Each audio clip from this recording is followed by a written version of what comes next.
benshi tumaze kubimenyera bitewe n'amashusho atandukanye tugenda tureba by'umwihariko mu films. Muri Leta Zunze Ubumwe za Amerika ushatse kwifuriza umuntu amahoro umwereka ikimenyetso cya peace and love zamura intoki ebyiri. Ibi ntahane iwacu mu Rwanda abenshi by'umwihariko urubyiruko niko duhana amahoro. Ariko uzigitangaje iburamutse ubikoze undi muntu ubarizwa nko muri Vietnam ukamutunga za ntoki zawe zikoze ikimenyetso cya peace and love, warizwe ubututse wa muntu. Ubututse wa muntu ngo araka ngo hayikaze nanone kuri Mupa Media TV. Iki kiganiro kitwa cy'abahanga babivugaho, hanyuma nge tugiye kubana nitwa Muhire Patrick.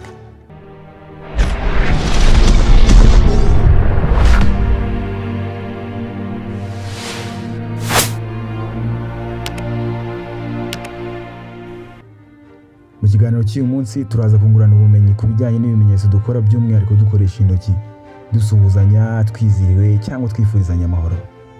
Mbese mu by'ukuri uzi neza iyo ukoreye umuntu ikimenyetso benshi bita ngo peace and love icyo ushatse kumubwira? Ahubwo uzi impamvu wisanze ubikora? Ko ndamutse mvuze ko nta muntu wakubwiye ngo ujye uzamura intoki ebyiri igihe ushaka kwifuriza undi muntu amahoro cyangwa unamusuhuza, ntaba ngiye kure y'ukuri cyane?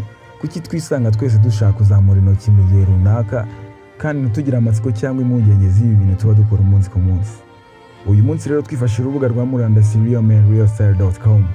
Reka dufate akanya gato kandi katerambiranye tugerageze kugusangiza bimwe mu bimenyetso bitandukanye bamwe na bamwe bakoresha intoki zabo batazi ko bishobora gutanga ubusobanuro bubi kandi bubi cyane bitewe n'aho ndetse n'igihe babikoreye ahandi hantu.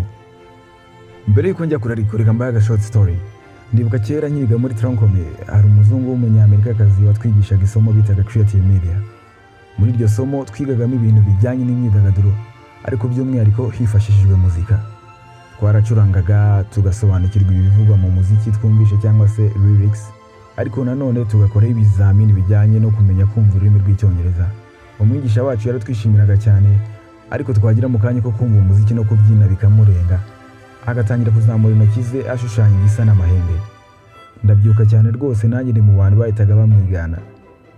Yabaga ari show tuvuza akaruru nyine birumvikana. Buri mwana by'umwihariko wo muri high school hari ukuntu aba yumva ibintu by'ibimenyetso by'intoki ari ubustar. You feel me? Murumva uko byagenze namwe? Ku ruhande rumwe nibyo, ariko nanone ntacyo bitwaye kugeza igihe gusa ufashe umwanya ukamenya igisobanuro cyinshi nyuma ya cya kimenyetso uhora wigana, kuko wabonye Chris Brown agikora, Beyonce agikora cyangwa se mwarimu wawe. Ikimenyetso cyo gukora igisa n'amahembe mu by'ukuri ni igikoresho gihambaye mu buryo bwo gufana cyangwa gushyigikira umuntu ukunda by'umwihariko mu bakora imyidagaduro. Rimwe na rimwe ibimenyetso nk'ibi ariko nanone hari igihe wisanga wabikoze ariko udasanzwe ubikora mu by'ukuri. Kubera iki rero? Ujya kubona wisanze uri gutanga peace ubundi wakoze amahembe. N'ibindi bimenyetso byinshi dukora n'intoki zacu, kandi n'uburyo wisanze ubikora busa nk'ubudasobanutse cyangwa utabusobanura umuntu bibaye ngombwa ko usabwa ubusobanuro bwabyo. Reka byose tubyinjiramo wumva ibintu twirwa tubwirana tutabizi, ariko by'umwihariko ikibanziriza cyanyuma kiragutangaza cyane. Hanyuma ni wowe wari bwo bwa mbere tubanye cyangwa utarakora subscribe, bikora ubudufashe kubisangiza n'abandi kugira ngo natwe tujye tukubanira mu biganiro byose ukeneye kumenya icyo abahanga babivugaho.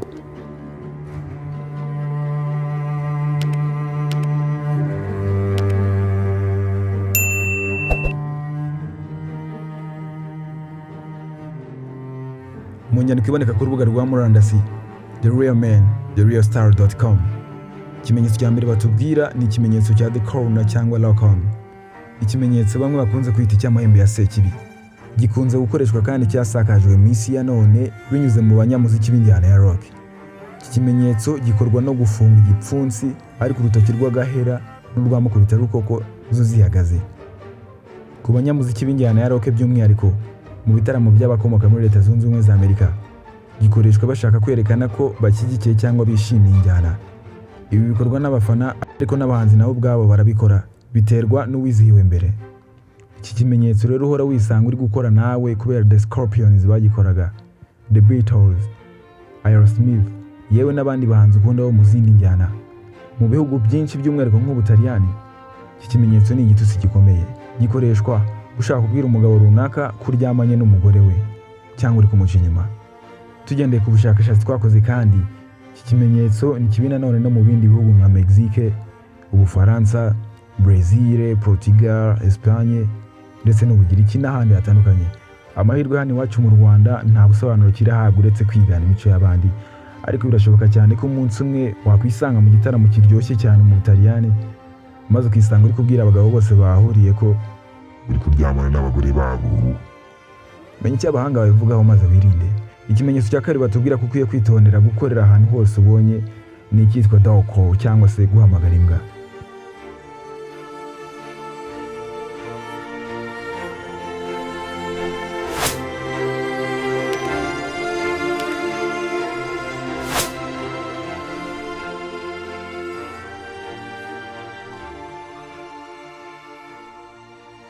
Ikimenyetso gikorwa ugaritse ikiganza cyawe ubundi ukarembuza umuntu n'agatoki kamwe ka index finger cyangwa se mukubita rukoko. Gikorwa kenshi iyo umuntu arimo guhamagara undi cyangwa murembuza ariko ari umuntu asuzugura. Iki kimenyetso cyo rwose nta iwacu mu Rwanda biragoye kuzagikora uhamagara umuntu ngo mubyumvikana utamurusha power cyangwa imbaraga. Umunsi wisanze muri Philippines ugahamagara umuntu wifashishije iki kimenyetso ko bishobora no gufata indi ntera kuko iyo akureze baranagufunga. Muri make rero uri kugereranya umuntu n'imbwa, ibintu wari we wese atabasha kwihanganira. Ku mwanya wa gatatu rero sasa, ku mwanya wa gatatu tuhasanga ikimenyetso bise the fake sign, nanone bajya bita the malefical sign. Iki kimenyetso bamwe bagikoresha babwirana ngo fata igikumwe mu gihe bashaka guhakanira ubusabe bw'umuntu runaka. Ni ikimenyetso rimwe na rimwe usanga utwana tw'utubebe twisinziriye twakoze, aho urutoki rw'igikumwe ruba ruri hagati ya musumba zose na mukubita rukoko cyangwa index finger. Iki kimenyetso rero kigakomoka mu Baroma ba kera, aho cyakoreshwaga n'abagabo cyangwa umutware w'urugo yirukana imizimu cyangwa se atokesha imyuka mibi. Iki kimenyetso mu mico itandukanye igihugu gikunze gukoreshwa bahakana ubusabe, ariko nanone ibyo kwitondera nibyo kizwiho cyane, dore ko kinakoreshwa bashaka kuvuga gukora imibonano mpuzabitsina. Kikanavuga cyane cyane ku bijyanye n'ubuzima bw'imyororokere mu Baroma. Hanyuma rero, niba ushaka gukatira cyangwa guhakanira umuntu muziranye kuri cya kimenyetso, nta kibazo rwose wamuha igikumwe. Icya mbere ni uko ubikora ku muntu muziranye kandi wizeye ko ubusobanuro agiha nawe ari bwugiha. Bivuze ko n'ingaruka zacyo uba uzi neza uburemere zagira. Ikimenyetso cya kane dukoresha uko tubyumva cyangwa tutazi ni ikimenyetso cya OK.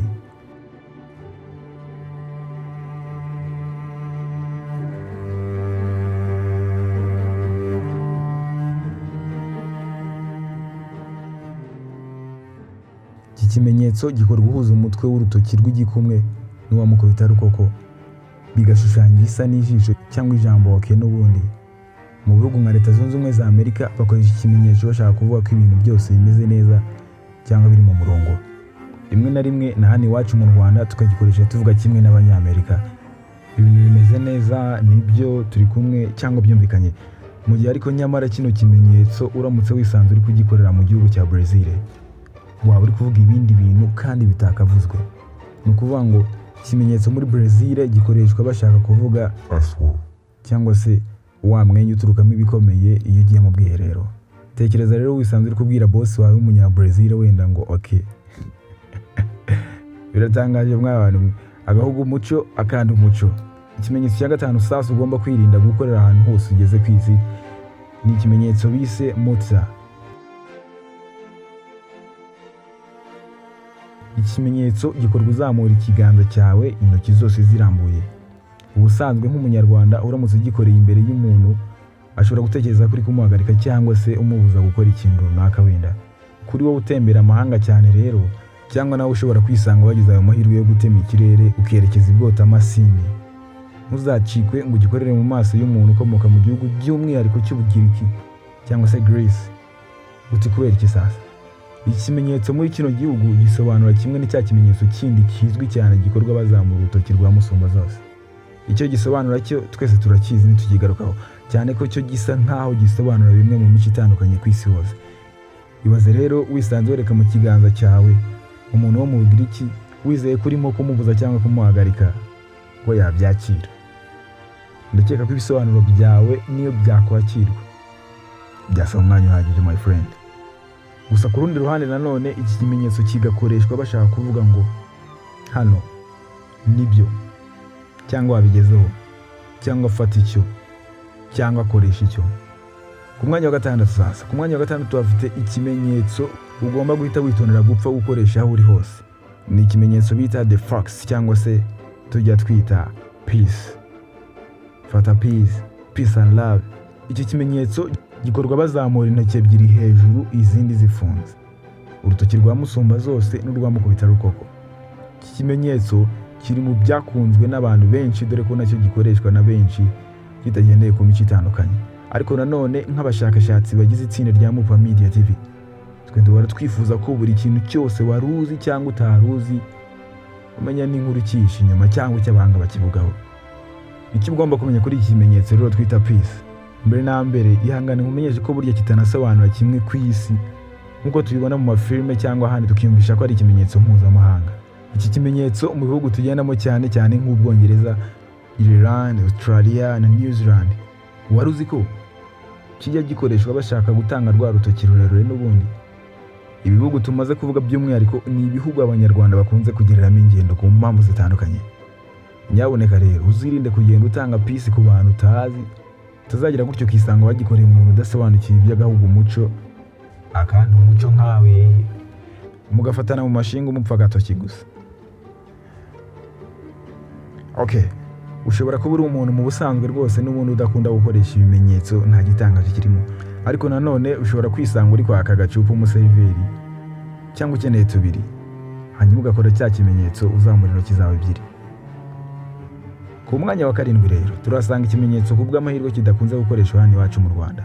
Ni ikimenyetso bita the five fathers cyangwa se ba papa batanu. Iki kimenyetso gikorwa ufata uhuza imitwe y'intoki z'ikiganza zose icyarimwe, ubundi ukazinjiza mu rutoki rw'ikindi kiganza rwa mukubita rukoko cyangwa rukurikira igikumi. Iki kimenyetso rero henshi ku isi gikoreshwa bashaka gutuka umuntu by'umwihariko ku babyeyi. Ushobora kwibaza rero uti aba papa batanu bitwaye iki cyangwa bashaka kuvuga iki? Ariko ukize mu nyurabwenge usanga baba bashaka kuvuga ko ufite aba papa batanu cyangwa se muri make mama wawe ari indaya.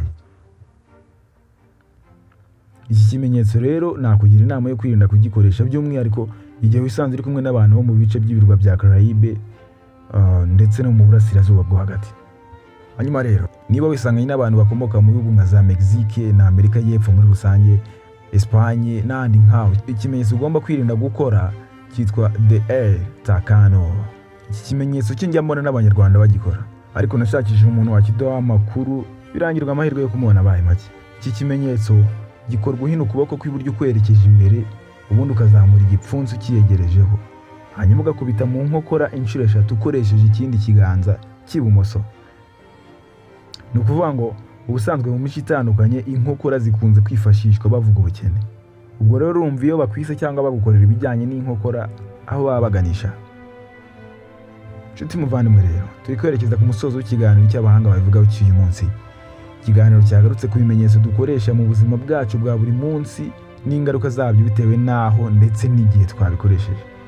Hanyuma ariko nanone kikagerageza kuduhugura ku buryo buboneye mu kuba twakoresha ibimenyetso dukoresha intoki zacu imbere y'abantu. Ibimenyetso byo ni byinshi cyane ntitwabivuga ngo tubirangize, gusa icyo twaganiragaho ahanini ko hari ukwibukiranya, kwagaho ukagira umuco wako akandi kakagira uwako. Birashoboka cyane ko usibye no kujya imahanga ushobora kwisanga uri gukorana n'umunyamahanga runaka, none cyangwa ejo kwisanga mupfuye akantu gato gaturutse ku kimenyetso kimwe gusa wamweretse. Ngaye nguko rero menya icyo abahanga babivugaho, wirinde cyane. Reka nkurarikira ibiganiro bikurikira nkushimira n'uburyo twabanye. Hari igitekerezo ku bindi bintu wumva twagusangiza cyangwa se inyunganizi watwandikira muri comment. Nitwa Muhire Patrick. Hasta luego. Adios.